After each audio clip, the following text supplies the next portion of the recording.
Hello and happy Wednesday, ladies and gentlemen. It's Hump Day. Pause.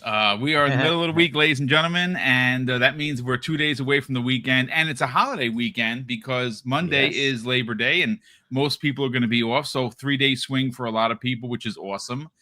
I'm super stoked to be here today, obviously, because I get a chance to work with Hargeet and Kay, but the world traveler, Kay Asante, is back. And folks, we're going to get some real hands-on thoughts, theories, and opinions on both the Xbox Ally S and X, because that's what I'm calling it. I'm not just calling it the Ally. It is the Ally S. And you know what? I'm actually blown away by some of the things that Kay had told me this morning, and I'm very excited about that. Again, we're going to get into that. And folks, listen, I know that I sound like I'm begging for Spider-Man 2018 to come to Xbox. And you know what? I kind of hope that it does for a lot of reasons. I think Vindication is probably the one that leads the charge. But once again, we got a tweet that just happened the other day from Insomniac Games. That's super sus, man. Like, I don't know if they're trolling the internet or it's actually something that's happening. I'll read it verbatim and you tell me, folks, what you think. And I just saw a post from the director of Helldivers 2. I want to read that, and I'm going to read it aloud exactly what he said. Folks, Helldivers 2 has crossed 500,000 concurrent players. And you know what's insane? At its peak, when it was on PC and PlayStation 5, it only topped out at 200K. Like, it is insane. This is what happens when you invite Xbox to the party, ladies and gentlemen. That's all I want to say about that, because I literally was almost late for the show because I was, of course, saving democracy from those bugs. And I did a solo mission, actually 3. And I'm getting my medals up so I can get that ODST armor. It looks so freaking good. Oh my God. But ladies and gentlemen, I'm sorry, I'm gushing. I'm a nerd. What can I tell you? Hey, Hargeet, welcome back, brother. Great to have you here. We got a lot to get into tonight. Yeah, that Insomniac thing you sent me with that email, I'm like, wow, it's very interesting, doesn't it? When did that get put out? I didn't even look at the date, but it looks like okay.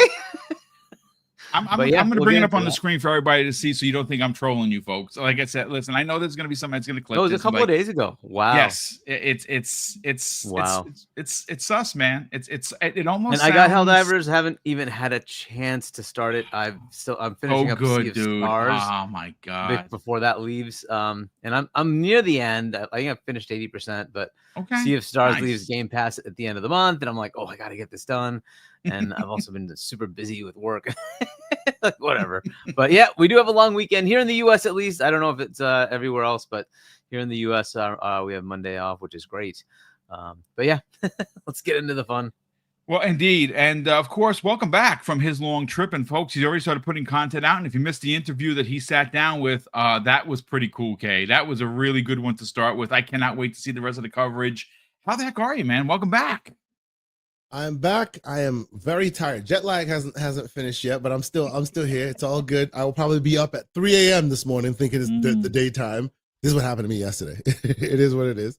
But no, I'm happy to be here. Lots of cool, interesting stuff happening. Good stuff to talk about. And you know what? Funny enough, everybody would be like, "Oh, he went to GAMESCOM, so he's got all the information." No, now I need to sit down, probably do it this weekend, and actually watch GAMESCOM, because you miss a lot when you're there. Yes. So I'm here. I'm happy to be here, and we'll get into it. Yeah. Well, folks, what I'm going to do is I want to open up with the Insomniac tweet, because I want to bring that up on the screen for everybody, because it is, folks. I mean, I don't even know what to say. Like, I sent it to Hargeet, and I'm like, Hargeet, you got to take a look at this, brother. So let me remove this. Let me add this to the screen. Let me hide us here, and let me just blow this up on my end so you fine folks can see exactly what they tweeted. So look, again, folks, this isn't port begging. This is me chasing the carrots that's in front of me, thanks to Insomniac Games. Now look, folks, again, I talked about this. I actually been talking about Spider-Man 2018 coming to Xbox since last year. And when I first started talking about it, I said it would be a great idea because, quite frankly, there are a lot of people on Xbox who don't have PlayStation and don't have a PC, and I think it'd be record number sales. And I want to give credit where credit is due to Sony. Whether you like their single player games or you don't, I love them. I really do. And Spider-Man by Insomniac, they're one of my favorite devs that they own. I think that the same way Xbox games are charting on a regular basis in the top, 10, 5 out of the top 10 on PlayStation. And I think Gears is going to be there as well. Gears of War Reloaded is going to be there at some point. I really think that PlayStation could see the same success. I think if you were to put out a Spider-Man 2018, Helldivers is tracking, folks. It's going to be it may be number 1, right? It's a freaking amazing game. If you didn't already pick it up, tell Sony you want more games by buying the game. It's really, really good. And when you play with your friends, even better. But if they were to release a Spider-Man 2018, A Days Gone, and something else, I think that they would be in the top 10 most selling games on Xbox the same way. So let's folks, again, this is not the biggest topic of the show, but it is a fun one to get into. And Hargeet, I'm going to write to you because what it says, and this is the official Insomniac Games Twitter account. It says sometimes you just got to kick down the doors of opportunity. What you find may shock you. And of course, that is the shocker from Spider-Man 2018. Look, what else could you say other than I think that I've said this before. Either this is the biggest troll in internet history, or they're trying to say something, and that announcement could be happening soon. Now, granted, Spider-Man 2018's 7th anniversary is coming up on the is it the 7th? Yeah, it might be the 7th anniversary of the game. It launched in 2018 on September 7th. September 7th is around the corner. It's a week away. This tweet a couple of days ago, a week before that, they had another tweet that we talked about. It's the breadcrumbs, folks. And again, I know there's probably people in the chat that are laughing at me for talking about it. Listen, folks, I'm a hopeful nerd. What can I say? I already beat it. I platinumed it. I will play Spider-Man and get 1,000 out of 1,000 achievements on Xbox the same way I platinumed it on the PlayStation 4 and played again through it again on the PlayStation 5. Let's get your thoughts, Hargeet, on this. Again, you saw it for yourself. Either it's the biggest troll in history, or they're actually saying something. Yeah, I mean, they do have a shock, Red Door, and shock. It could just mean it's also coming to Nintendo, which is the Red platform, right? Right. But that's also a good thing. Why not, right? If it's coming to Switch 2, that's great. But yeah, I mean, it sounds like that. But look, it could have nothing to do with that. Maybe there is something else going on. But it does seem kind of in that vein, doesn't it? Opportunity. What? Very interesting, wording. Yes. It seems like it's in that vein that it's that they're gonna put this on some other platform. Now, would it shock me if it's Switch 2? No, I think that fits, right? Spider-Man on that platform should do well. Would they put it on Xbox? Well, they just did with Helldivers, and it's apparently doing well. So would that be a good indication to start doing other ones? Absolutely. What will they do next? I mean, we've all been hearing that Returnal thing. Okay, yeah. That's possible. I don't know if that's something that's in like the negotiation phase, and there were a whole bunch of other stipulations of like how it's going to be marketed and paid for and all that stuff, whatever, right? But so maybe that's happening, maybe not, whatever. But I think Spider-Man is just one of those. It's a very large IP. It's not theirs, granted, but it's their game. It's a very large IP that does not need to be marketed. It's Spider-Man. Yeah, you just put it there and it's going to sell copies. So it just seems like an obvious win if you just want to gain more revenue for that game, which is now kind of at its apex as far as how much it's going to sell on PlayStation and PC. So what more do you want? You want other platforms. And if you can sell anything on there, 500,000, 1 million, 2 million copies, it's just gravy at this point. Like, why not take the money? So I could see it. I could see it happening. It's the obvious one to do, just because, again, it's Marvel, it's Spider-Man. It sells itself. You don't really have to do much. And then they'll still market it anyway, right? But it's like it will sell itself just on the fact that it's Spider-Man. So, is there enough of a market of people who have not played it on a PC or PlayStation that own only an Xbox or something like that? Sure, I'm sure there are. And then there's gonna be double dippers that will exist too. I'm one of them. There'll be people who will just buy it again anyway. Right. And maybe they add some, cool content. Like, who thought Helldivers was gonna add Halo?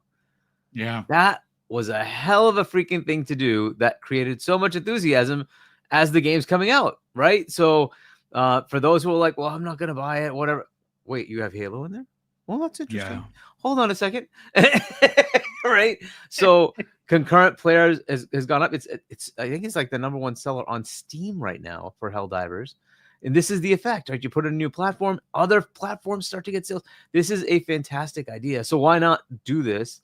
See what you get out of it. But look, Sony's kind of in this mode of trying to figure this out, right? Yeah. They've been telling us they're gonna go multi-plat. Go in multi-plat. It's gonna go there anyways when the Steam store shows up, right? So why not make deals and why not make money? Why not do like content associations and what the heck, right? Why not? So this is kind of their opportunity to actually partner and make more revenue, whether it's on PlayStation or Xbox or Switch or PC, right? So they're just looking at it. How are we going to leverage our IP to make money now, right? Yes, the platform's there. It's in decline, right? That's normal at this point, right? It's on the it's still selling very, very well, but it's not selling as much as it did in the beginning. Obviously, that happens as you get closer to the end of the generation, right? We're now 5 years in. So fair enough. They're looking for ways to leverage their IP in any way possible, and that includes movies, manga, anime, TV shows, whatever they can do. But also, why not take advantage of putting it on other platforms? They've been saying it. So, yeah, I mean, I think it's the one that makes sense to me. It's going to sell anyway. It's just obvious. It's Spider-Man. Why the heck not? Other games, I'm not sure. Like a Returnal, I don't know. That didn't do well on PlayStation. It didn't do well on PlayStation or PC for that matter. So yeah. So I don't know that's got a huge market on Xbox. But what the hell, right? You can throw it on Switch and Xbox and see what you get for it.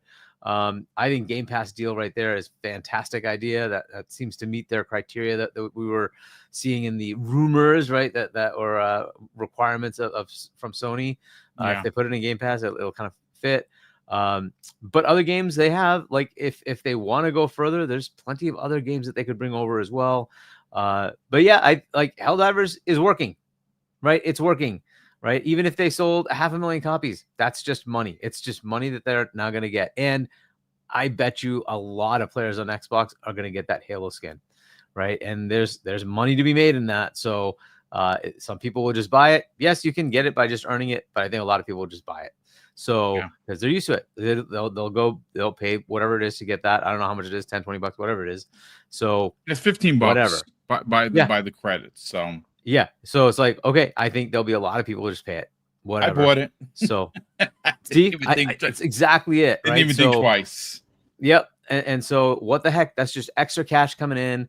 It's a good place to be, to have all the platforms get this stuff. So look, I just think Spider-Man's a great one to go. It's an obvious one that's going to just sell. It's Spider-Man. It's going to sell. Yeah. So why not? Again, you heard, that they look how quickly they get to a single player game, because there's all these goalpost moving analysts that are part of the PlayStation Earth Defense Force, right? Like, Death Stranding doesn't count because it was published by 505 Games. Okay, I'll give you that one. This didn't count because it was done by this. And when Lego comes over, it's going to be Lego forced PlayStation. Helldivers, when Helldivers was announced, it wasn't like, oh, look, we won, right? No, they jumped out in front of it and, tried to hold back this behemoth of an announcement by saying that Oh no, it's just a Gets game situation because they want to make money. Okay, Asante, let's try and make sense of this tweet.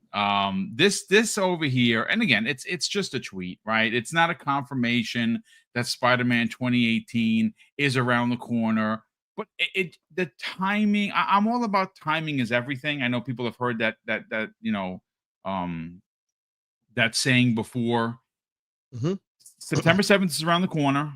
This is now the second big. First of all, if you didn't know, this was viewed by 150,000 people. Like when they tweet, everyone pretty much listens. And I think a lot of people want this game to come to Xbox. Is it? I don't know, to be honest with you. But man, this sure does give people hope. Well, what are your thoughts on this latest internet trolling by Insomniac Games? So I won't belabor the point because I feel like I need to plead the fifth. I'm not saying that I know anything about Insomniac coming, their game coming. Based on what you're showing, the evidence is quite damning. I wouldn't say damning. There you go. Yes, but it's eyebrow raising. But I'll just say Insomniac, no Insomniac. Them floodgates is open, son. I'm just gonna put it that way.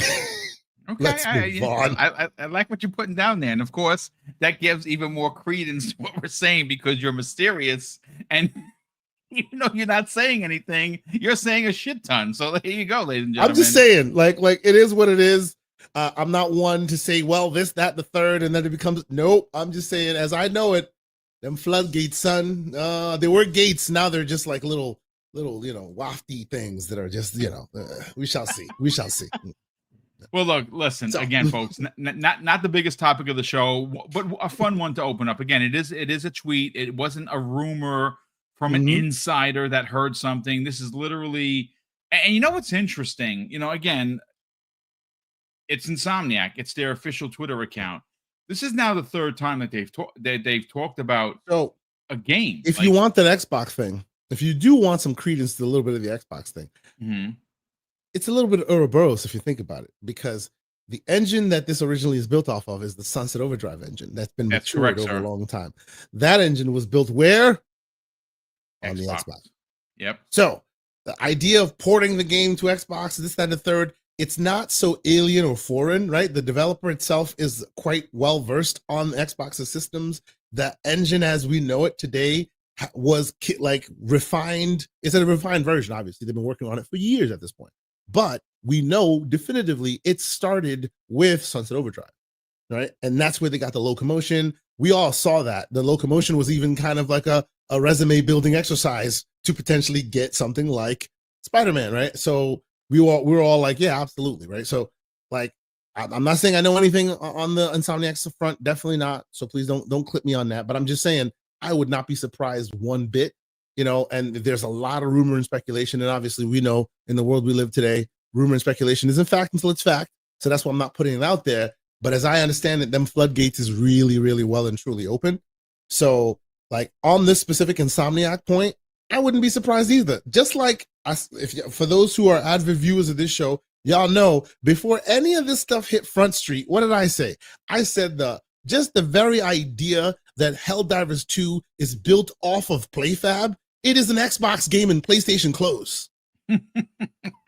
Right? It is by default able to get achievements before it's able to get trophies because it's built into the engine subsystems that are used to create the game. PlayFab is an Xbox tool. Wow, well, right? There you go. Just like day one, Forspoken had Xbox achievements, even though it didn't come to the console many years later. If you build it on Xbox tools, it is very much easy to make it an Xbox game. And Helldivers 2 was built on Xbox tools, right? Not as similar, but Insomniac's engine was originally drafted and used for Xbox games in the form of the Sunset Overdrive. So if and when this materializes or matures, I would not be surprised. And for me, I think that's a great thing, right? For both Xbox gamers and for PlayStation gamers. Let me be clear why that's so great. Because right now, the great Insomniac is kind of in the salt mines. Yeah. They are, right? And I love them and I want them to do so much more. I have a lot of smoke, believe it or not, for Sony about that because Insomniac is prolific. They do so much. they were releasing VR games and this game and that all at the same time, and they're always really quality, right? And now they are within the PlayStation ranks, and all they release are more Marvel-esque type of games, right?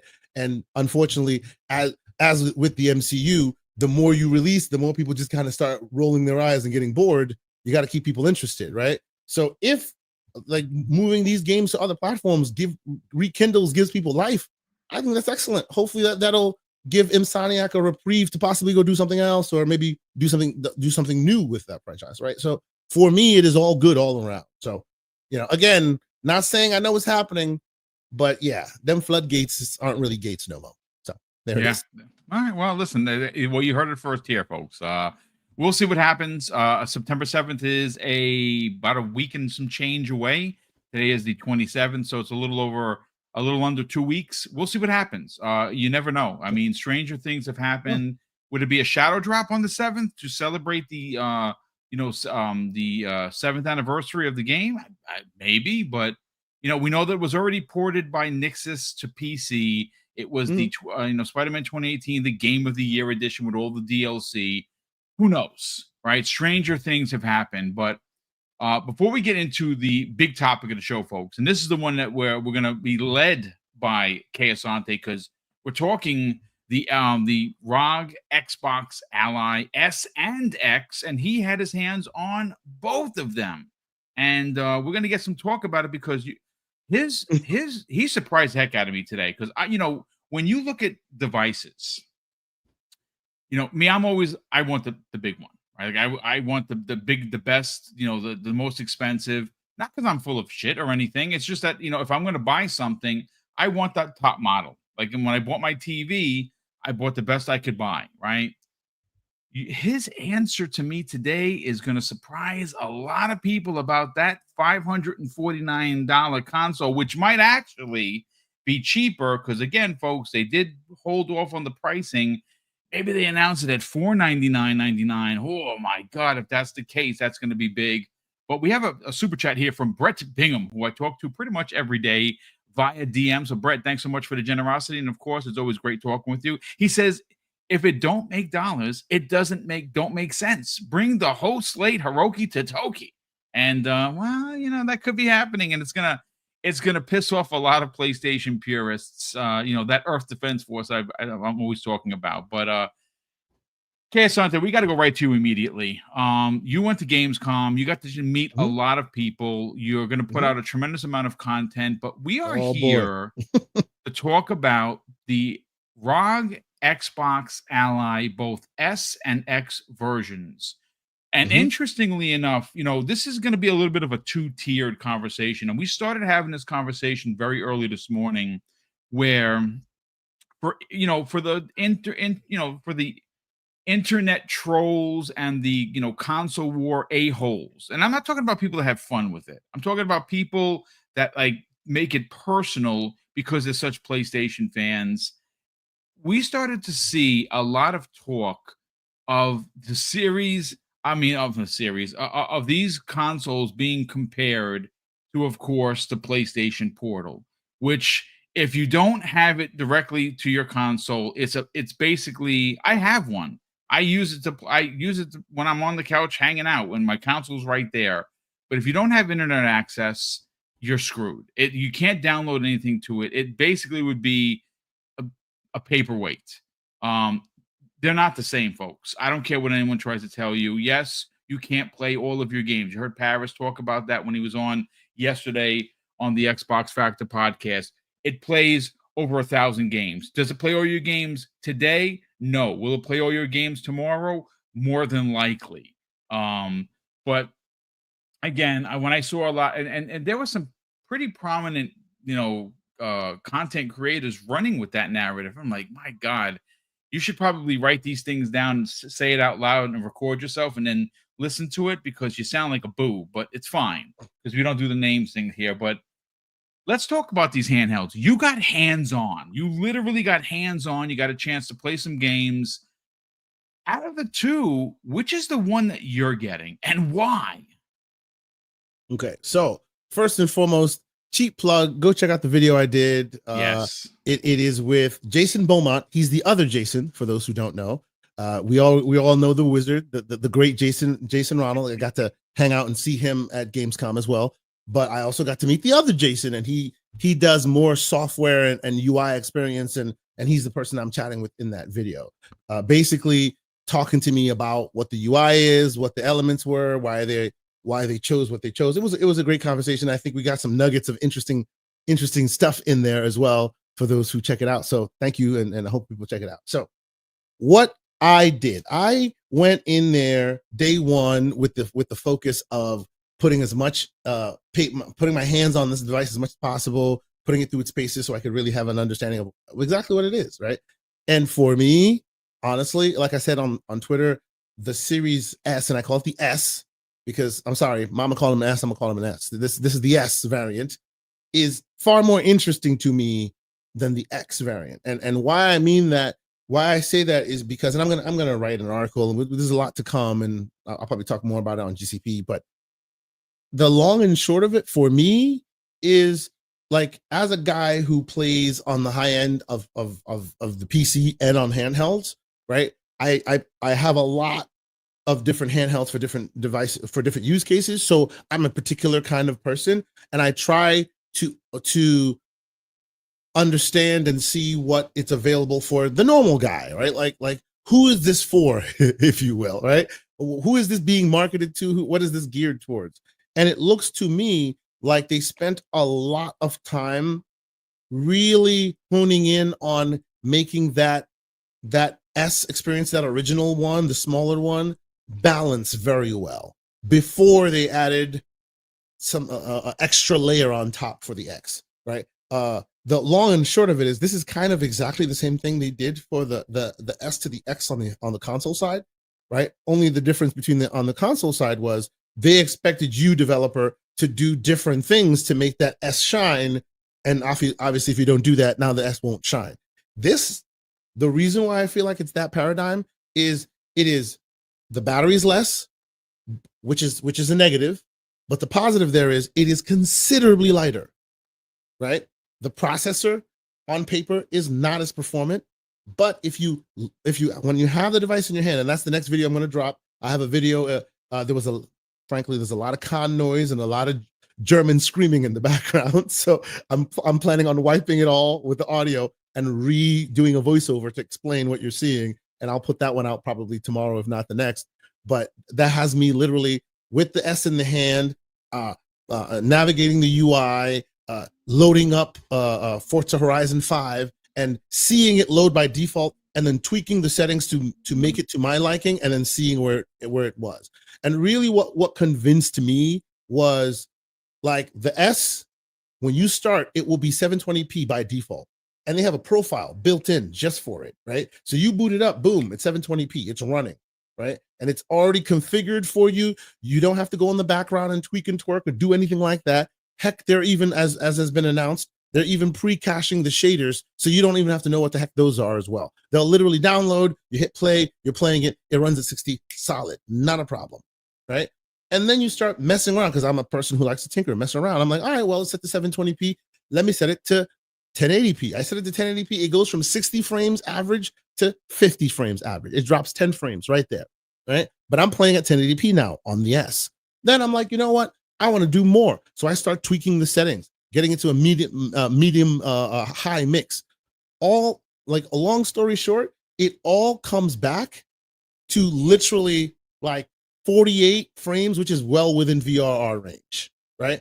And it is such a clean experience. You are blown away. I was blown away by how this purported small device, this littler device, can handle this hardware and handle the software in such a dynamic and clean and like beautiful way. It is excellent. Now, I see people in the chat already having conversations.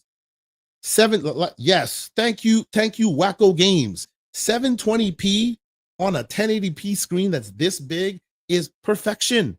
It is not like people hear that and the unfortunate training that has been provided you, which tells you the 1080p or 1440p makes you a better gamer. Yeah, no, take that out of your head. That only matters when you're talking about a blown up 55-inch 4K screen, which you're not going to be doing, right? You're not going to be doing that on this device. This device won't even ship with a dock. Can it be docked? Yes, it can. Will they give you options to dock it? Most likely they will. They didn't announce anything officially, but they built this thing exactly to what you need it to be at the moment, meaning, all right, the hardware is just powerful enough to get me here, but now I got the VRR screen to take me the rest of the way, right? Oh, we made the battery a little less so that it's very light and easy in the hand. And every other person I spoke to about this who was there and had hands on, they're like, it's the most Switch-like of the devices. Wow. And that is what did it, right? Does it mean that the X is trash? Absolutely not. That thing is an Ally X in all intents and purposes.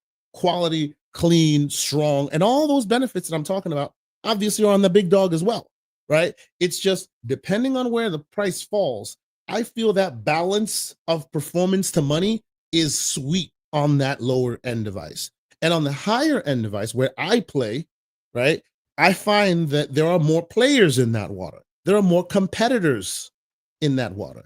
And in the high end, those competitors, for me, might outshine it a little. I'm kind of like done with 7-inch screens. I want an 8-inch screen if I'm getting quote unquote next gen performance, right? Like there are certain aspects of it that if you're gonna charge me the high end, I'm gonna have certain requirements because I have one of these already, right? If you don't, if you're an Ally user or first generation Ally user, don't let anything I'm saying dissuade you, right? That device is solid, and I've played with that device as well. Everything that the smaller device can do, the bigger device can do as well, and do it really, really well, really clean. I just suspect that from the money to what you get ratio, that lower end one is the sweet spot. The higher end one is good too, but you won't that dollar amount, that ratio is not as clean. You're spending a little bit more, but the benefits that, at least from what I was seeing, that you're gonna get is not as pronounced as that S. That S was surprising. It was really surprising how good it was, how clean it was. And basically, like I was talking to Aaron, shout out to Swedish Aaron. I call him Swedish Aaron. He doesn't like it when I do that. I call him that. But like we were all playing with the device, and he was like, yeah, it's the most Switch-like of the devices. I can throw that in my bag and not even think about it. Right. And that is very enticing to a lot of people. And what makes it so compelling, at least to me, is let's say it's, and we don't know what the prices are, right? But what I want it to be, I want it to be. If it is $499, holy crap, this thing will fly off the shelves. And if it doesn't, do you think there's a chance that they could do what you're saying? Because a lot of people are in the same camp. Man, like I don't know, because we don't know until we know. But there's a reason you've seen and heard every piece of this device. They have like blown the doors with all the information off of almost every part except the price. I hope it means they're still kind of deliberating and trying to find that sweet spot, because at $499, that is $50 more than the Switch. And let's not get it twisted. Switch 2's out here. Switch 2 be crushing, go and crush, continue crushing. Not saying that this is a Switch 2 competitor by any means, but at $500, at $499, this device, let's also get it, like, keep it a buck, as they say. Every time you watch a Nintendo Direct, what are you doing? You're watching 85% the next Game Pass games, with the exception of the key Nintendo titles that they keep for Nintendo, as they should, which is fine. But more often than not, when I'm watching a Nintendo Direct, especially a partner preview or something, it's games that end up on Game Pass. So imagine being able to say, for $50 more, these games are all part of your sub, if you happen to be a sub. And oh, by the way, because this is a full-fledged device, it gives you dynamism for multiple stores. Like, this thing at that price would fly off the shelves. So to answer the question, which one I am buying, I know for a fact that eventually all the great benefits that will come to the, well, most, if not all, the great benefits that will come to the Asus devices will also come here. I know that because when you check their website today, it asks you, hey, which are the built for Xbox handhelds? This one's the first one. It's still on their website right now. So that means if I can hold out with the FOMO, eventually all that goodness of the software comes here as well. So why bother buy the high end when this guy, which today this beats that high end. It is what it is, but it also costs more, to be fair, right? So again, even when it costs more, that means that if you are a user of the older device, this newer device is perfectly geared towards you. It will be like considerably less than the existing market, right? So all in, none of these devices to me are a mistake or bad or this, that, and the third. I just feel like I have an easier time of justifying the lower end because it just does so much for the potential price point, right? Now, if they're in the $600 price point, whatever, that might be me going, that's too much. But $550, $500, $499, oh, that thing will fly. That thing is brilliant at $499. You know, the ergonomics are sound. Everything is very sound. That price point is what would fly it. That's what I think. I mean, it's a good point. Hargeet, I want to bring you in and get you, maybe you want to ask a couple of questions because again, you know, like for instance, you're, you know, a PC guy, you have a monster size rig. So obviously you're probably going to wind up going with the bigger, you know, the biggest set piece here. I was originally in the camp of the bigger, the better. But after speaking to Keasante both earlier today and right now, I'm going to get the $549, but I got news for you. I think Kay's onto something. If by some chance both ROG and Xbox were spooked by some of the conversations that were happening with the pricing, now we all kind of knew it was going to be $899. We saw $549. Look, I'm going to be honest with you. $549 to $899 is a lot of money. It's a lot of money in 2025 for a lot of people. As much as it'd be nice to get the $900 one and maybe $1,000 after tax, after hearing what Keasante had to say, I'm probably going with the $549 because it's going to suit exactly what I need it for. Like, I'm not going to dock it to my TV because if I'm in the house, I'm probably going to be playing on my Series X, which is right here. But I really think that if they got spooked by the conversation that the community was having, you know, via the prices, if they are able for the holidays to drop this new console for everyone, the Series S model to $500 to $499.99, I think it's gonna sell like freaking hotcakes. And you know something, if you just take a step back, ladies and gentlemen, and you look at what Xbox is doing, it kind of seems like they're playing dominoes, but not dominoes in the way that you'd sit across from your friend and you'd get mad and curse at each other. No, I'm talking about lining up the dominoes to knock them down because GAMESCOM, it starts with Xbox every year at the beginning of the year. They have their direct, they show a bunch of games, a couple of shadow drops. Then we all wait until June. June happens.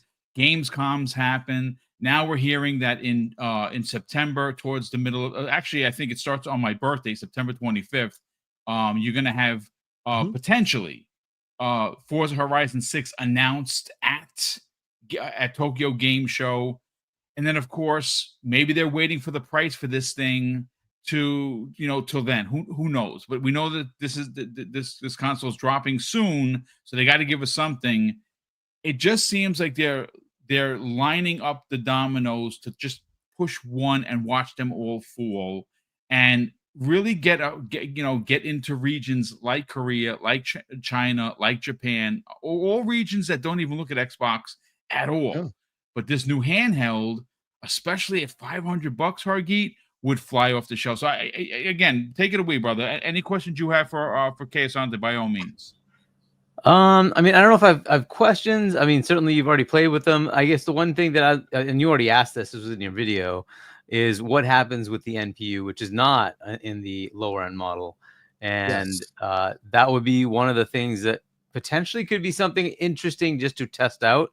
However, if the rumors are true, next year we might be getting Project Magnus devices, which will also have an NPU. And that would be a better place to actually test out that kind of capability. One of my headaches is I don't usually end up using this, right? Because the only reason I would want to get it is to see what they're doing with the UI, right? I want to put it through its paces. Hey, I hit the power button. What happens when I bring it back?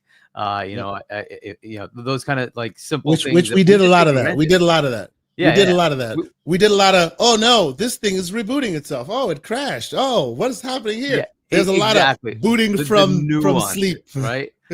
Right. So yes, they're all computers. Yes, they're all PCs, but that's the nuance that you get, right? So you know, what was his name? Sir Bravian, right? Who's like, Xbox is crap, but then he got it, and he's like, yeah, but like the little things here and there really add up. It matters. Like, you know, and like people dismiss quick resume. I thought it was like, yeah, it's a gimmick, whatever, until I had it. And then I'm like, yo, this is fucking awesome. Sorry for that.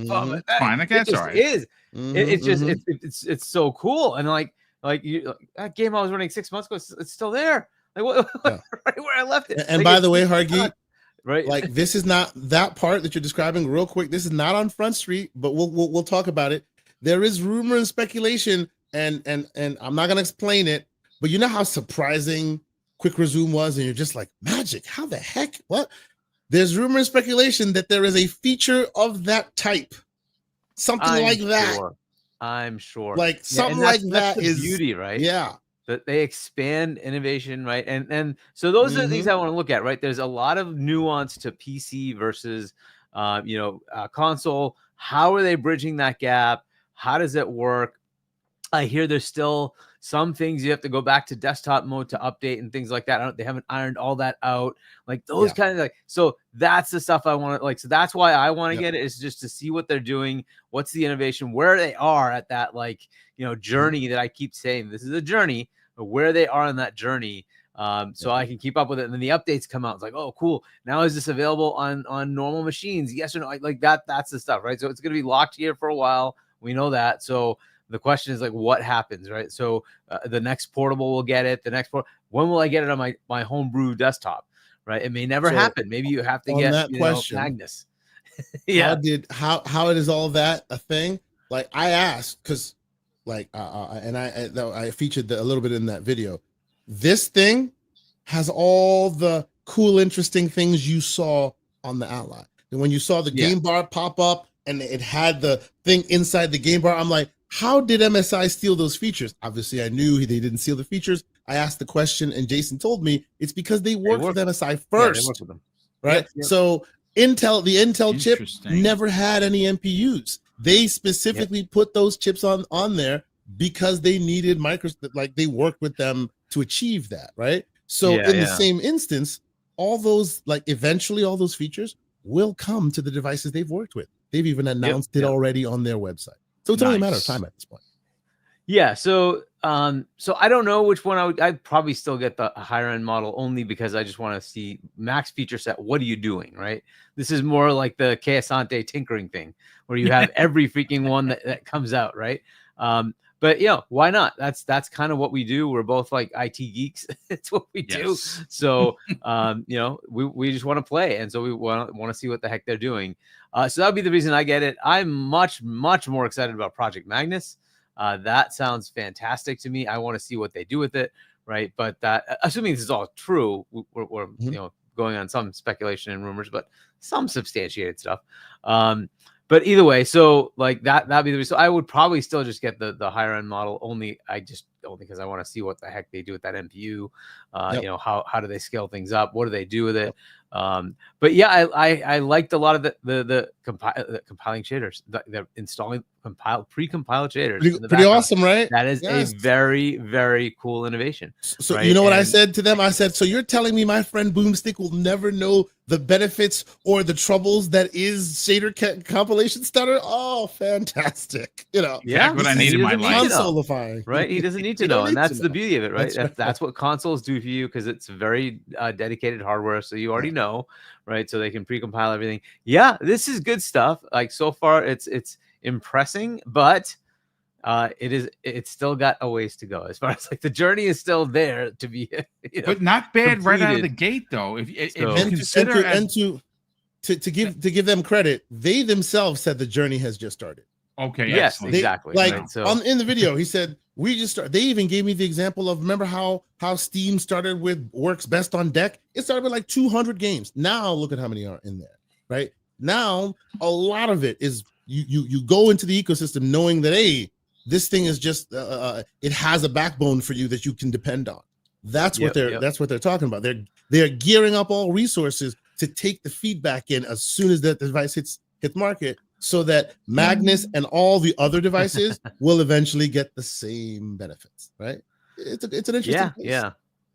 So yeah, I mean, it's good stuff. I hear the ergonomics are fantastic. The devices feel really good in the hands. Yeah. So that's very good. I'm happy they paid attention to that. Attention to that kind of detail is important, and you don't realize it until you have these things, but it does matter. So that's fantastic that they're doing that. Yeah, I mean, overall, like, did you get to play games that use the rumble triggers? I think Forza is one of the games they have. I did use. I played Forza for some time. Similar? It feels excellent. It's great. It really does. The feedback is good, and like, I know people, like you were talking about the ergonomics. I know people will give short shrift to all the other side things, right? But like, I know people who, as great as the device is, if it doesn't fit in your hand, it doesn't feel as good. If you can't play for extended periods of time, I know people who have returned handhelds because of that. This won't need a case. It won't need an extra ergonomic. It is literally built to just fit right in your hand. Funny enough, I was like, hey, like, see, my device is mere edge to edge, like more screen. And I was like, hey, why is it that this device doesn't have more edge to edge, like make it more screen real estate? And then you put it in your hand and you realize they put front facing speakers on there, and they don't want you to muffle the front facing speakers. So since you have this ergonomic grips, it literally lines up so perfectly that you hold it and the speakers are not muffled, ready to. They thought it really through. And I'm like, okay, and those things matter, right? So because the ultimate thing is about the full experience, right? So I mean, you buy like an Android phone versus another, but like, it really is the experience that matters. And like, some will tweak it this way, some will tweak it that way, and that makes a difference, right? So, and the best part about it is it gives you the option to do so if you so choose. And if you don't choose, it's default, and you will still enjoy your day like there's no problem. It's really good. So yeah, so it's good stuff so far, and this is why I'm so excited about Magnus, right? Just think of like the conversation we just had. Amplify that like 10 times, because now you have that much more option and variety, and it gets so cool to be able to say, oh, I got this one because it does this and this for me. We have so much more fun coming down the road here. But yeah, so I don't know if you got any more cool tidbits as far as like the hardware and what their plans are next, and do they plan to do anything with that UI? Yeah, so I got a chance to play with the UI, and again, I'm working on the video. You can see all the task switching and all this and that. I will say, on the show floor, they had a lot of weird devices, and what I mean by that is they have the lockdown variant where you press the Xbox button, nothing happens. Then next to it, there's another one. You press the Xbox button and everything just pops up. And then next to the other one that you can't even get into desktop mode. They were all configured a little differently. So depending on which one you had your hands on, you were like, oh, either this is ready or this is not ready. I eventually got to the desktop, right? And of course, the desktop is completely stripped of anything. And I think that was just a build for Gamescom, right? You couldn't even hit the reboot button. Everything was stripped. There's nothing. It's empty, except for a terminal. So, your boy got busy. It's interesting, right? So yeah, of course, and that's not to say that when you get yours it'll be that way. That's just the build they put, because this is like I think, what was it, like almost 400,000 people showed up at Gamescom last year. I don't know how much it is this year. Chances are they all will be touching this device. There's no need to leave all the features available so people can poke around. So I suspect they make problems, right? And whatever for the demos, right? But the interesting thing is some of the reviewers played these devices, and the devices themselves were older versions of what will eventually be. So some people played it with different plastics, and they were like, hey, this is a different feel than the one that's over there. This would look like it was a prototype device versus, it's all still kind of in the mix. But like, my confidence level that when this is done, when it like hits the retail floor, let me say this to people who maybe catching my enthusiasm: don't expect this to be flawless day one, because it won't be. no device is going to be flawless day one. But why I'm excited is they have never been so serious and so geared up to actually do the work before, right? Usually they, like, as we see them, they finish up, or most of them finish up, and then they pat themselves on the back and they go on vacation. Yeah. These guys made it abundantly clear that when these devices hit the floor, then it's about learning what they can. Oh, this doesn't work, let's incorporate it. This makes Windows more difficult, let's incorporate it. They talk about how many requests they've already sent to the Windows team to benefit gaming. And it's just like astronomical levels already, because they know that flywheel needs to continue in order for it to get perfect. And once they're at that level, Hargeet, I suspect you will see it on your DIY device, because at that point, those benefits are generic. Anybody who has it can benefit from it. Yeah. I do have a question for you, Kay. You got a chance. Obviously, we talk with Jason Ronald on a regular basis, whether it be in person that we did in June. We all hung out with him. He's incredible to talk to, or in private DMs, or even on Twitter. But you also got a chance to talk with Jason Beaumont. And I'm just curious, this is a new path for Xbox, and it is a path that they are partnering with Asus to bring this, OEM device, and it's their first foray into handheld gaming, right? We know that they're currently working on their own device, which is rumored to be 27, along with the new console. And again, that's rumored to be a dockable handheld. So I would imagine they're going to be taking some of the things that they've learned with ROG and whoever else they partner with, and then move that forward. How confident are they in this partnership, but more so the device itself, and how fans like me, who I have a ROG Ally, because you helped me put it together with everything that's on that thing, right? But it's not the experience that I want. And it's not because I'm a boob. It's just that I don't want the PC experience. How confident is Xbox in this device for people like me? I will tell you that if your barometer for a console is how it looks and how it functions on a day-to-day, this will be very, very much your device. Okay. It is when it is in console mode, it is in console mode. The Xbox experience, it is straight up Xbox experience. The controller works everywhere. You hit the button, it's playing. There's no desktop to be found anywhere. It's just hit game, play game, right? That's what it is. But what makes me even happier about that is, like you would anywhere, you play game, you hit game, and it plays. But then you go into settings and you can change the fog. You can make the changes if you want. But if you don't know or don't care, those configurations have already been predetermined from the factory to run as ideal as they think you'd want.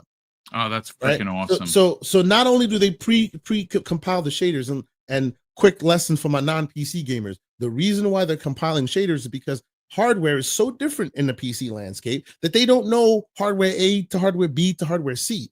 And the shaders are specifically cached so that they know how your hardware configuration works cleanly, right? That's why console gamers never have to deal with that, because all your console hardware is identical. They pre-cache all the shaders at the factory. You don't have to deal with it, right? In the PC landscape, in order to do that, you must know down to like RAM, CPU, GPU, everything specifically what kind of hardware you have, so you can do that again. So they know what hardware they have. They have the Ally X, right? And they have all those. So they're doing that. That's an extra step they're doing just to make that experience more seamless for the end user. That is, to me, that is you dotting your I's and crossing your T's, right? Even the the shader compilation, you don't, as a PC person, if you've seen it, you don't have to actually do anything. You just wait until it's done compiling. Sometimes it takes 10 minutes, sometimes it takes 30, depending on how much shader compilation there is, right? But at the end of the day, that is not a console paradigm. That is a PC paradigm that we're all used to.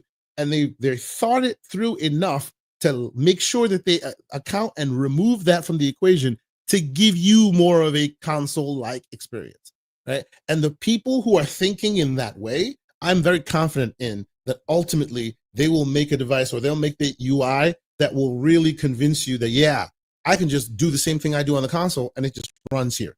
Now, where I am still kind of wait and see on it is, yeah, the stuff that's out there today that they're working on, of course it will work. It will work great. Where I'm concerned, not concerned, but where I have questions that I still want them to answer is what happens to the old stuff? What happens to the stuff that isn't geared towards this UI UX stuff, right? What happens to the old game that needs a certain thing to be downloaded before it will run? What happens to the games that have just, some games need to see a keyboard mouse connected. If they don't see a keyboard mouse connected, they won't run. They just won't, because they're made for PC and they need to see a keyboard and a mouse connected. This device inherently doesn't have that. What does it do for those, right? And these are all fixes that can be had. All of them. In the Steam example, right? They notice something weird, they put new code into Proton, it fixes it. This is why I'm excited. It's not like, okay, they've finally done it. It's like they're finally ready to tackle the issues that always scared off gamers from being PC gamers. They're finally ready to kind of smooth those rough edges over, because for years they had no incentive to do that. You're a PC person, you bought your hardware, you'll be able to figure it out. Now they're co-opting that PC ecosystem or that operating system to more of the console gamer who won't figure it out, shouldn't figure it out, and shouldn't have to figure it out. So now they're going to do all the legwork to make that as seamless as possible. And that's a very exciting place to be if you are a person who games on PC and have dealt with a lot of these weird issues, right? Eventually, the reason for excitement is whether you're buying this hardware or not, this will benefit all PC gaming eventually, as they find these fixes and apply it to everyone who games on PC. There will be a world where all you guys just go, PC gaming, it's the same as console gaming, and it'll be seamless because they're finally working on it. You know what I'm saying? These are the same people that worked on the console you like.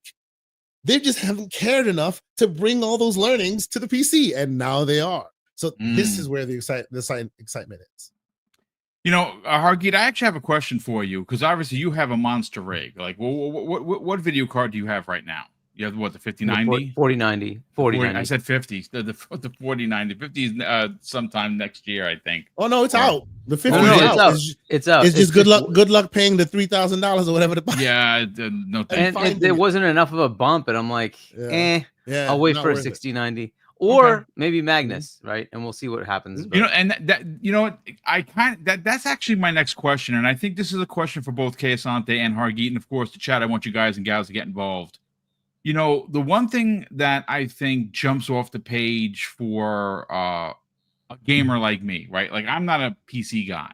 And I've said this before, when the new Xbox comes out and allows for this open source box, this magic box, you know, the one, you know, to rule them all, and it gives you the ability to play your Xbox games, whether it be on Game Pass, on PC, or your entire library through ownership. Fine. But it's also going to give you Epic Game Store. It's going to give you good old games potentially, but Steam, right? Now, Steam is something that I do own a couple of games. All that stuff. Yeah. So again, it's awesome. Gentlemen, do you think that with what this console, this handheld can do, allowing you to, because again, you got to remember, we had heard right before the showing of this thing where it was hands-on that they were working on, you know, everything to show up on your screen, you know, in one location. All your games from everywhere are going to be there. Is this a glimpse into the future of what Xbox is doing? Is this the first step for Xbox and its next generation console potentially releasing an OEM device next year and their own device in 2027? Hargeet, I'll send that over to you, brother. What do you think? Unless Kay was able to ask that, that'd be awesome if you actually got some. Did you ask that? There. You know what? Did you ask that, Kay Asante? So the idea being, like, is this aggregation platform the basis of their next gen work? Yes. So in that video, I didn't ask that, but I have spoken to them in various forms, and I would be very, very, very, very stunned if all of this does not show up there. The aggregation platform, it's and as I speak to you guys, I could share my screen. It's showing me I now have a Game Pass game installed and has a little Game Pass icon next to Acts of Blood, the demo, and it has a little Steam icon. next to Avatar, and it has a little bit Ubisoft icon. They all live side by side by side by side. That's what it looks like today. It's not done because some of the icons don't look absolutely perfect, but today they are already walking down that path. So like I will tell you, I would be stunned if they do all this hard work. And boom, I just shared my screen if you want to see it. I would be stunned if they did all this work and then what did they do? They just left it alone and they didn't bring it to next gen. Bring it up. Like, that'd be surprising to me. Yes, there we go. There we go. So, right, today, this is what you're seeing, right? You're seeing a Game Pass game next to a Steam game, next to, like, this is how it works. And if you go into under my games, these are all the installed games. Again, like I said, it's not ready for prime time, so some of the icons aren't ready yet. But you see the icons, one next to the other, next to the other, right? And this is all the legwork being done for all that future. The future is about the hardware. Freaking awesome, dude. Right? Look at the connections. You see the connections? Here's your Steam and your GOG and your Epic and I don't even have EA in here. And Ubi I haven't installed, so I have to re-enable it. Right? As more stores show up, so too will they show up here. itch.io, all of it is all going to be connected, just like this. Right? You hit the game, boom, it's in the library. Today, these games that are more Windows, like the ones that are from their store, is far more visibly pleasing than, say, a game from Steam. But this is not Gen Pop. This is not day one, right? These are all the updates that every week or two I get another one, right? So next time, before, the updates had Beyond Two Souls with goofy looking icons that weren't quite there yet. Now that's fixed, right? Next time it's more of the UI UX and what you see in the game and all of that, right? So honestly, I say all this to say, yeah, this is what they're doing today. I would be stunned if this gets all thrown away and then next gen they have a different paradigm. So get used to what you're seeing here, folks. This is probably what's going to look like somewhat, some way on your new hardware that's going to show up. And this is Game Pass. This is your own library. This is the cloud, and this is the store. And they're all right there. And they function with a controller first. No problems. You hit play and you're off to the races. Right? So it's not ready. I will say it again. It's not ready because there are lots of bugs and we see a lot of little this, that, and the third. But this is the paradigm they're going for. And I'm very confident that you will see this in next gen as well. I mean, yeah. Go ahead. Get Harkeet, take it away, brother. Any questions you have for Kay or any thoughts? Yeah, no, I mean, I'll say pretty similarly. Like, you can do that today on your console as well, right? If you get Ubisoft Plus, you will see the little logo of Ubi for that game. Game Pass, obviously, you get to see that logo. And I don't know if EA. I think it does. EA does as well. Right? EA does as well. Right? Yeah. Right now, at this moment, I don't have any EA games installed, so that's why you don't see it here. But if this is PC, right? So yeah, this is on the PC side. Yeah, this is a PC. But even on your console today, you can see those logos. You can do that. Yeah, and you have cloud options and like whatever. Right? So all that stuff's there. Ultimately, I think the next console is going to have just more of them. Right, more will show up. The question is, how does it connect up? They'll figure that out. How they maybe they have that on the website or something like that. Maybe they can do it directly. You might be able to just log into your Steam account on your console, et cetera, right? They'll work through all that piece. But you know how you connect Discord, right? You can connect your Discord to your Xbox as well, right? Just like that. So they just have these integrations. Once they're there, it just shows up in your library. You do what you need to do. The questions are more, what happens, like you were saying, Case? Like, what happens with games that want certain things, and it's tough to make that happen on console? They're gonna have to plug into that and figure out what to do, right? So on Windows, the API calls are there, whatever they can intercept and say, all right, well, yeah, it's looking for a keyboard and mouse, but we can say we have one. It just happens to come up on the screen, right? Things like that. Dialog box is coming up. Well, let's make that dialog box friendly for controller access, right? They've already actually done that one. Like even today with in that one, in the UI UX of the new UI that we tested out at GAMESCOM, you can get rid of a UAC prompt with a controller now. Yeah. Right. No need to and that's another one that they probably should be thinking about is like, if you don't have your general, apps that you're downloading, and they've locked everything down, do you need UAC? Can you turn that off? Right. So I mean, still Windows. Yeah, those are the things that they need to work out, because chances are you'll still be logging in with the same account, right? So potentially, if somebody were able to circumvent you, they could get into things if they haven't locked it down in another way. But yeah, to your point, there has to be a more convenient gamer focused way to do it. You know what I mean? Yeah. And for those who don't know what UAC is, if anybody's on Windows, you probably have seen these prompts, but user account control, basically it brings up a prompt when you do anything that needs elevation into the system. Before you say install something, it's like, hey, do you want to do this?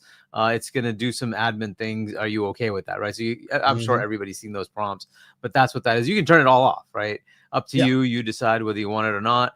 They default it to kind of a normal general user when you're in Windows, but you can play with that if you want to. But in the case of this, in a console, think of it more like, should you have to enter your PIN, right? Maybe that's kind of the thing, right? They change it to that, so, which you do have on the console, right? Yes, you to have the point that of feature the PIN, on the console.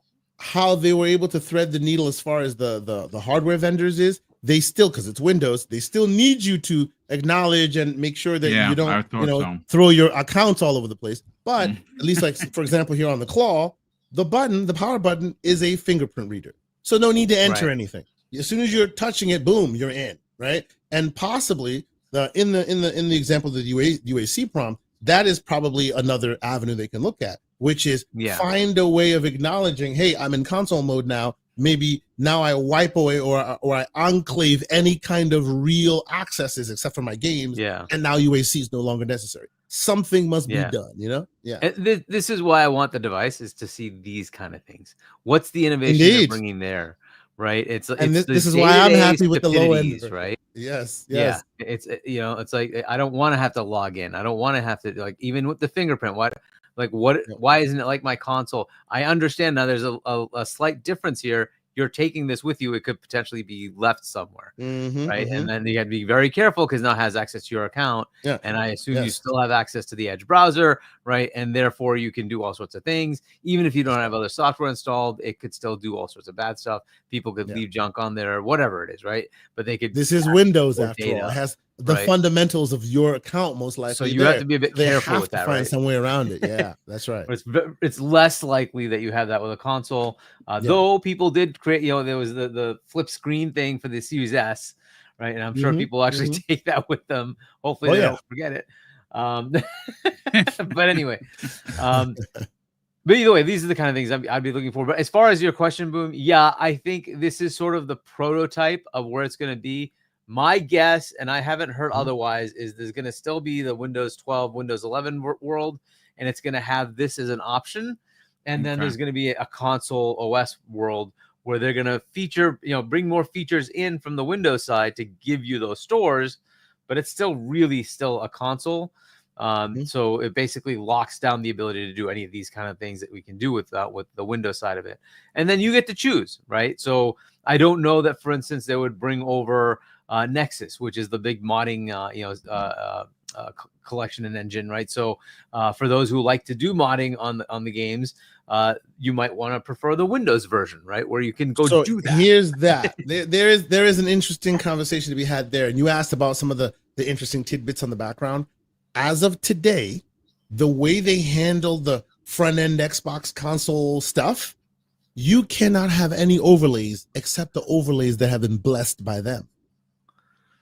All right. So today I can hit the button and I just hit the button and you guys won't see it. But today you can hit the button and you can get river statistics to pop up, right?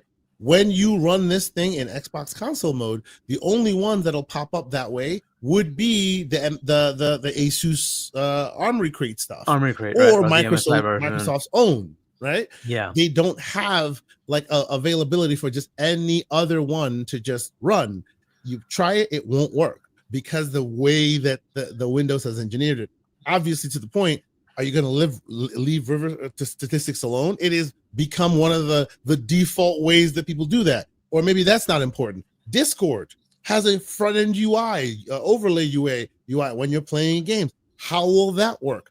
will you require people to move to the desktop? You say having no desktop gives you a couple gigs back, which they've reiterated multiple times, and they're trying to even take it further. Nice. If you force people to go into the desktop paradigm, they've lost all of that. There's a lot still there. Yeah, super interesting. And these are the integrations that I'm hoping they're thinking through, right? Yeah, to say, we will, and I think in the future, I think Nexus will say, hey, wait a minute, why can't we work with you to make that available? Right now, it's Windows. Now you don't have that excuse. How do we make it work? Let's work together to make that happen, right? But yeah, your point of other overlays, Discord's an obvious one, right? How do you do that? Yeah. Right? Yeah. Today it doesn't work. How do we do that? Right. Yeah. And so they should absolutely be working with Discord to figure out how to make that work. There'll be others, but here it becomes a more open platform of like, hey, I'm already on Windows. I want to make it work through your new thing, Microsoft, right? Because now it's not like this third party working on its own, doing whatever it wants. It's, hey, Microsoft is the platform. Work with them to figure out how to make this work. Yeah. And as long as they're open to it, that's going to be fantastic. And I hope they, like, as a gaming thing, they're like, yeah, every gaming thing that people want to do, let's look at it and find a way to make it work. Fantastic stuff. But this is the journey. That's why I say it's a journey.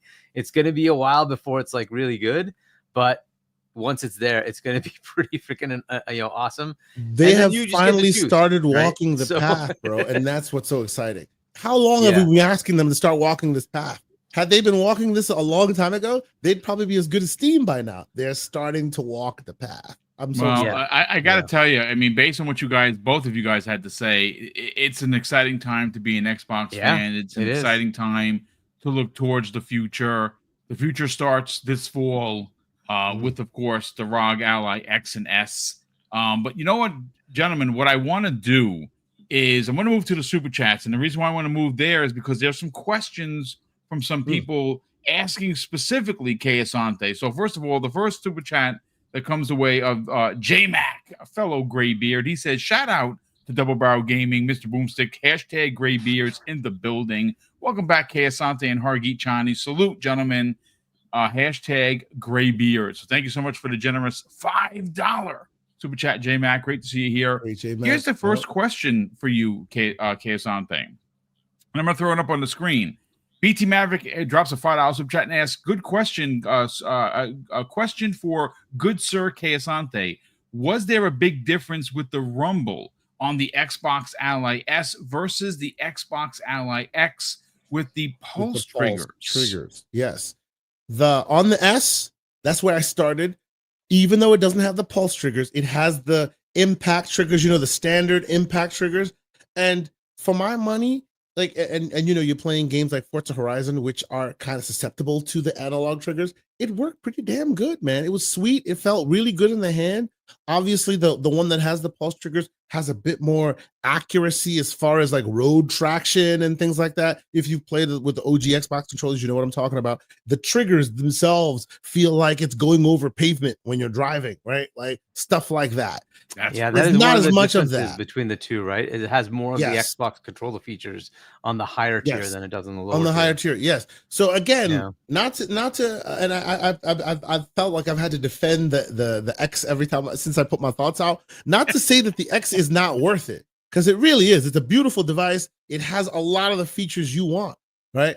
But I feel like the balance of cost to performance will be far more advantageous to most consumers on the low end versus the higher end, right? Because the returns become a bit more diminishing. But if at that high end, if you're a discerning user, you know why you want that. You know why you want a Z2 versus the non-Z2. You know why you want the specific features you want, because you have a need for that. If you don't know the differences between a Z2 and an HX7 370, if all of that I'm saying to you right now is gobbledygook, I'm speaking a different language, that S is a beautiful thing, and you will have no issues. That's my point. It's a good one. Well, listen, we got another question here. DJ Birdo DOS. He says, I was thinking about getting the Xbox Ally, but with what Kay Asante said about the base version, should I keep my Z1E and wait for the update? So the man has a Z1E, right? He wants to upgrade. He knows that it's a Z1E. So that's a different conversation, right? He might know what the benefits of the E and the non-E are, which are pretty not substantial, but they are pronounced, right? So for you, sir, unless you're okay with really being in the console and playing, continuing to be not speeds and feeds focused, I don't think you'll have a problem with the X, right? But again, when you are playing in that high end, there are more competitors there. Today, the only real option when you consider software and hardware together would be that Z2 Extreme for the Ally X. So no doubt, go get one. If you wait long enough and the dust settles, eventually all of these will have exactly the same feature set, and some of these might be a bit more powerful. So for those who are hungry for the power, FOMO may work against you. But if you can't wait, there is no need to think about it. Go get the X. Have a great time. You already have the Z1. This will be a pretty big uplift as far as the Z1 to Z2 is concerned. And if I'm not mistaken, it will be in spitting distance of the exact same price you paid for the first one. So that's a freaking steal, you know? Yeah. Awesome. We have Will the Broke Boy Insider. He says with the new first of all, he drops a very generous $10 super chat. He says with the new UI, you will only be able to see the games from the other stores if installed on your handheld, like the UI now, or will you see all owned games on other platforms that aren't installed? The man's asking decent questions. Yes. And I know Hargeet can attest he's a Play Night user, because the way Play Night is set up, you can log in with your creds and see games you don't own, you haven't installed yet, right? You can just have them there. They may be grayed out or something, and then you hit the install. They install in the background, and boom, you're running, right? Speaking with some folks about like how that will eventually materialize, the idea is they can't just do the way that you need to make that work in order to facilitate that. And by the way, I hadn't seen that ID logo until just now. That might be new here. I hadn't seen this ID. That's different. Anyway, the way that this works in the world of, say, Play Night and all that, they log in with your account credentials and then use your account credentials as a basis to see what you own installed and what you don't own installed, right? But it's a thing that Play Night can do because they're the little guy here. They're just leveraging your existing Microsoft account, and that's it, right? In order for this to work, at least in the same paradigm, they would have to leverage your Steam account, right? So Microsoft and Steam would have to come to some kind of agreement where, all right, we'll let you install your Steam account onto the Microsoft account. So then that way we can have you install stuff and maybe show stuff you don't necessarily have downloaded, and it'll all be in this UI, right? I don't know that exists today. And I don't know that Microsoft I don't know that Microsoft would want to do that without it some kind of relationship existing today in that. Because think about it. That makes sense. If one day that feature breaks on Play Night, what will you say? Oh, well, Play Night's thing is broken. If that feature is broken on your Xbox, what will you do? You will pick up that old school revolver. You will call your friends. They'll pick up the pitchforks, and you'll be on them Twitter streets yelling at Microsoft, even if that has nothing to do with them. You know what I'm saying? So it is very important that whatever partner they work with, they have to have this integrated relationship so that you end users' experience is seamless. And until they do, it's not worth the squeeze to go down that path. If they use the Gen Pop method, it might fall apart later, and then you're in trouble. You know what I mean?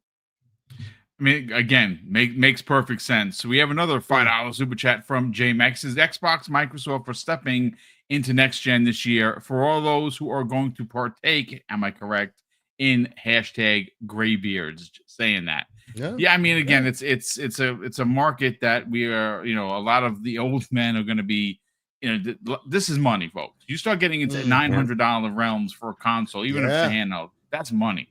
We have another question. Is it here next gen or not next gen? I mean, it's new hardware. It's not going to be performance-wise next gen, but it's going to be experience-wise. Getting you closer to that next gen. So, yes. Now this last question here. Oh, boy. All right. So this is a good one. Space Invader drops a very generous $2 super chat. And as you can see on the screen, folks, he asked screen impressions versus OLED. So the screen is one of the reasons I'm not buying the big dog. Why? because I have this guy, 8 inches edge to edge. Boys, holy matrimony. Big pause. Anyway, and that's just my use case, specifically my use case, right? Okay. I bet that later when the Lenovo Legion Go 2 comes out, people are going to be really salty because that thing is going to come out with a beautiful OLED black screen, 8 inches. All this is going to be like, ooh, we want that, right? There are trade-offs to be made, pluses and minuses. That thing's got an 80 watt-hour battery, which is awesome, but 24 gigs, which is less than the 32 standard it should be, right? It has really awesome ergonomics, but I would argue it has a screen, while one of the best screens in the market with VRR, 120 hertz and all that, it is the same screen that was on your Ally X, by and large, right? It's not broke, so don't fix it. It's not broke. It's great. It's an awesome screen. For me, I have always been a 16 by 10 Windows gamer, by and large. I hope for those who know, it just gives you a little bit more real estate when you're gaming, and the 16 by 9 ones are just a little restricting for me. So I kind of enjoy a bigger device. As you can see, I have bigger hands, so I enjoy a bigger device. And that's the claw that you have there, right? This is the MSI claw, yeah. Okay. But by and large, this is my specific use case. If I did not have the MSI claw, would I see that device as a viable option? Damn right. It's a great device. Absolutely. I had no complaints, right? But again, like if I had my way, they may have maybe gone a bit more edge to edge with it or something like that. And I understand why they won't. Like the only bit of smoke I had throughout the whole process of looking at that thing was, if you look at that device, right, you'll see that the bottom bezel and the top bezel is like a lot thicker than the left and the right. I wish they had made the bottom and the top the same as the left and right, just to give you a little bit more screen real estate, just a tiny bit. But that's just me nitpicking right there. It's a good screen. It works well. It may not have fit in that 16:9 ratio. Sure. And then when they did that, then it's like the ergonomics don't work. So yeah, there's a lot there. Right? Yes. It's like, see, and honestly, I don't wanna nitpick on their decisions, right?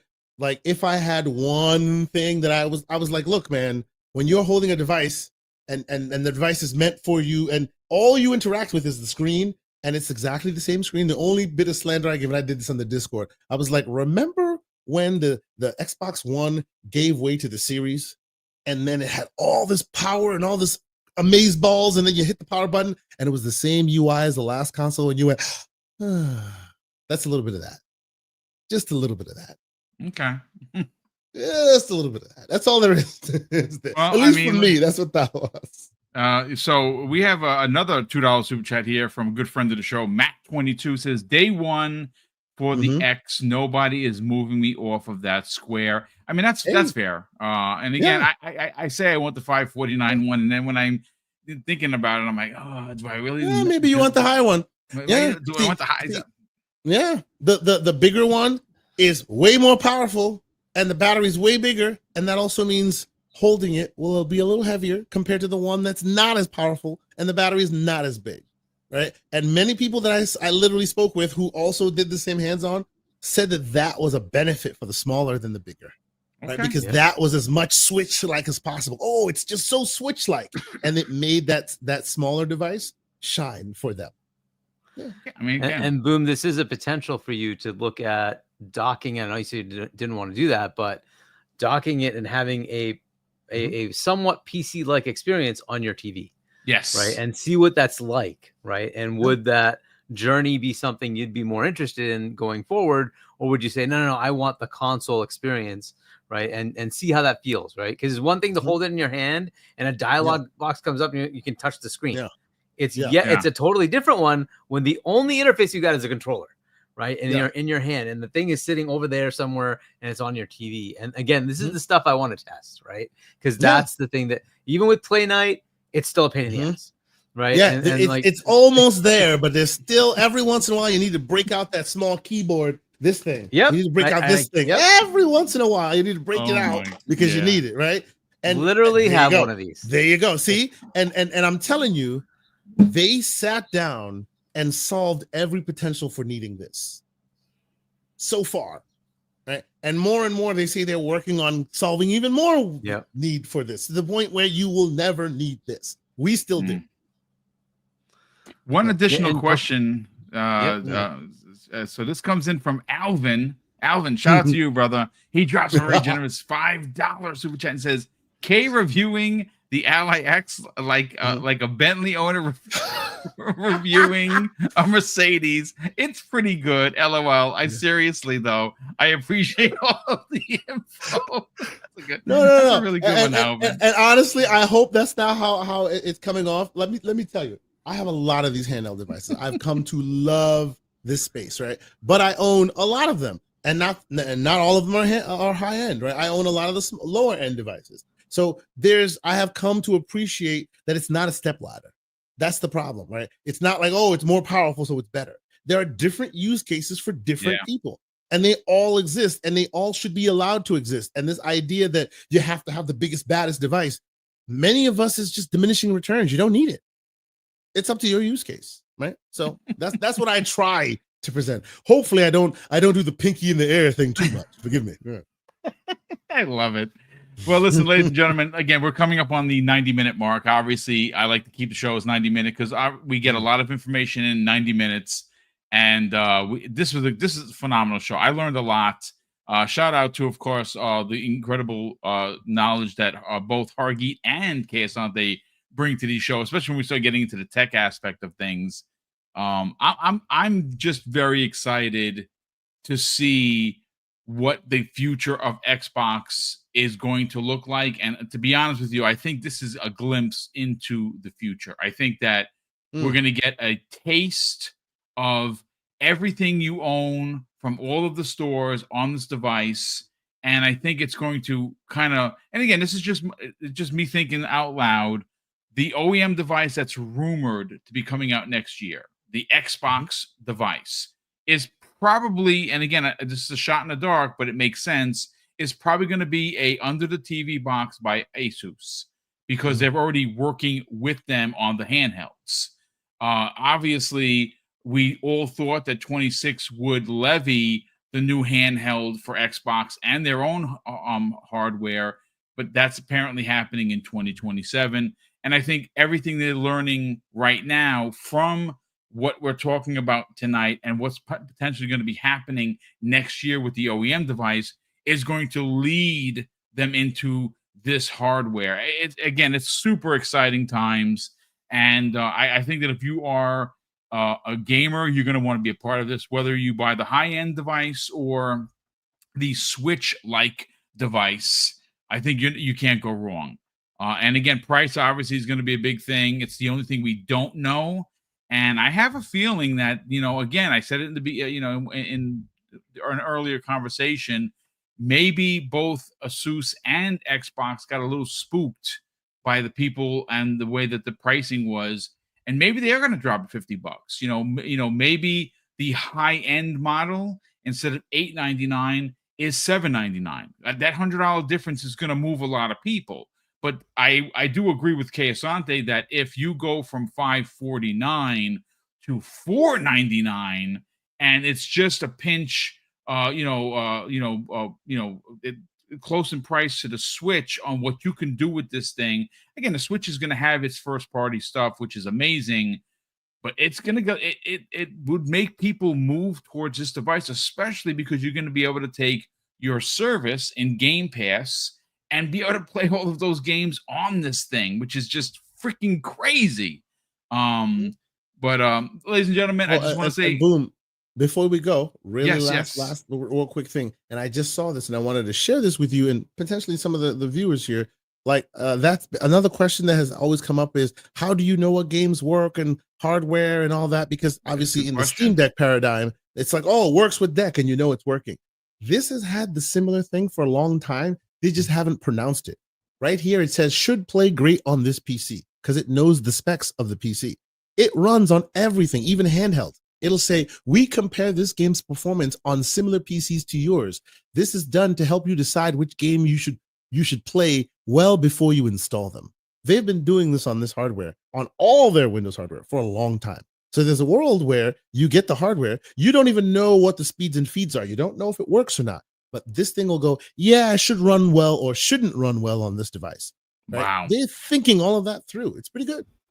That is, again, it's basically, it's funny for someone who does not want to learn PC gaming. This sounds like it's perfect for me. Like, it literally is perfect for a noob like me. No and I'm learning. okay with that. Yeah, no learning. It just tells you, hey, it works. Hit play. It's beautiful. That's freaking awesome. Yeah. I love it. But listen, ladies and gentlemen, thank you so much for hanging out with me, Kay Asante, and Hargeet Chani. We're going to get the heck out of here. So I can spend the rest of the evening with Mrs. Boom and, catch up on our K-dramas. We're watching one, Tell Me What You Saw, which is a murder mystery about a serial killer. It is really good, and we are enjoying it. But Hargeet Chani, let's sell your brand, brother, because obviously you wrote a book last year. Not many people that I know wrote a book, and it's a science fiction novel based on the ideology of Mass Effect. So if you like Mass Effect, you're probably going to like Emergence. Sell the brand, where they can buy that. And more importantly, though, you have a YouTube channel. I don't think a lot of people know, but don't really know you have a YouTube channel. Sell the brand, brother. We got you to 1,000 a couple of months ago. Well, we want to get you to 2,000 now. So where could people subscribe to your YouTube channel? And more importantly, not find you on social media. Yeah, so my channel is Hargeet Chani 1 on YouTube if you want to subscribe away. My book's available, shop.chani.us. I'll point you to Barnes & Noble and Amazon and all that stuff. So you can pick it up there. And yeah, I'll be on with C Money and Doodle. I don't know if you're on tomorrow with C Money. Hopefully you're back with that. But C Money and Doodle on Friday, assuming there's no plans they have for the long weekend. So we'll be there 8-ish p.m. And then back with Fonz. We're finally back. So check that out, 6 p.m. on 6 p.m. Eastern on Saturday. And then with Web Dave, 7 p.m. Eastern on Sunday. And then we'll be back next week here to see what kind of fun happens. When is that, 7th? It's not next week. It's the week after, right? It's the week after. Yeah. Mm-hmm. Yeah. So I guess we won't find out about Spiderman. I mean, maybe we will. Oh my God. Listen, I'll put it to this way. I'm retired, obviously. So if I'm not in the gym, which I am 4 days a week, and that announcement happens, I'm running red lights to get back here to stream live. So don't worry, folks. I'm going to be there. And you know what? I don't have it yet. I should probably buy that new Spider-Man mask when the eyes go like this and show up on camera if Spider-Man shows up. Pull a King David, wear a banana suit with a Spider-Man mask. That's what I should probably do. Nice. Oh,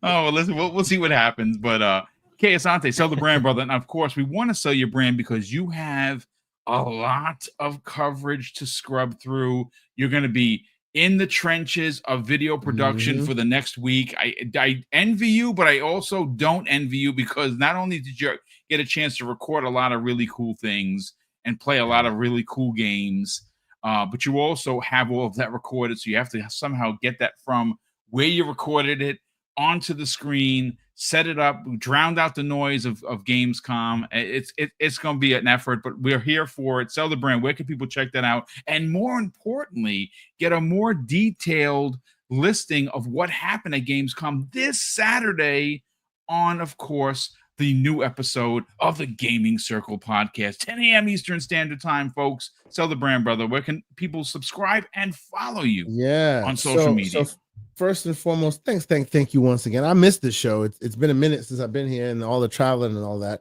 I'm about to go knock out as soon as this show is done because jet lag is still real. But yeah, you can catch me and the Everborn Saga. We will be doing the 2-man show this Saturday, 10 a.m. Eastern Standard Time on the Gaming Circle podcast. You can follow me on Twitter or any of those social media networks, and I will point you to the show when it goes live. There's still so much to discuss at Gamescom. I have, as you said, I have great video to share. I also have I have 10 separate articles that I need to write for games that I saw, games that I previewed, games that I think people should pay attention to. Because there's already an IGN kind of explainer showing it, I feel confident showing this as well. This is a game called Into the Unwell. I'll just put this on right here. I will leave you to seek it out. Oh boy. Holy crap, ladies and gentlemen. I'll talk about this one more later. I got the DL on this game. Oh, I think it's gonna be something special. I'm gonna be honest. You know, but lots of great games, lots of awesome games. Got to speak with a bunch of great developers, both indie and the like. And you know me, I live in the indie space. I love people doing weird, you know, small, interesting stuff. And there was a lot of that this year. And I have a bunch of it that I'm gonna write articles on, try to share, and signal boost, get more people's attentions on it. So yeah. Follow me, I'll follow you back. Catch GCP this Saturday, 10 a.m. Eastern Standard Time. Hopefully it won't be 4 hours because, oh boy, there's so much to talk about. All right. Man, those 4-hour shows, man, my back is just screaming thinking about it. But ladies and gentlemen, a big thank you to all of the super chats, channel member chats, and of course, all of the subs and the gifted subs that continue to come in. Mrs. Boom and I are incredibly grateful for the support. Next month, obviously, is going to be starting our big giveaways. We're doing the Boom's birthday bash as we've done every year. And of course, we are kind of, you know, trying to figure out the monies situation because obviously it's a little bit tighter this year than other years. So of course, we'll announce exactly how much we're giving away, but it is going to be where, of course, it's my birthday, but you guys and gals get the gifts as we've done before, where, of course, both myself and Mrs. Boom have our birthday bashes, and we give a bunch of, you know, gift cards away to thank the community for everything that you guys and gals do for us on a regular basis. And of course, as we get into the holiday season, we're definitely doing our big giveaway, and it's probably going to be the biggest giveaway that we've done all year, and that is the you know, Christmas with Mr. and Mrs. Boomstick. And this, I think, is going to be our 7th annual that we're doing it. We're not going to be able to afford to do as much as we did last year. We gave away 2,500, and that was a lot. So we're gonna try and give as much as we can, but we are doing all 3 of those giveaways. But of course, again, those giveaways can't happen without your help, and you guys and gals have been really generous with us. So of course, we want to give back as much as we can. And I'm going to close out today's show with something that's incredibly important to me, ladies and gentlemen. Hopefully, one day be important to you, and that's something that my dad taught us when we were kids, and he would say, Craig, treat others how you want to be treated, and also it doesn't cost anything to be nice. You live by those rules, son. I can guarantee you're gonna have an awesome day. So take care, everyone, and we'll see you next week on the newest episode of Primetime Gaming with Mr. Boomstick and Friends.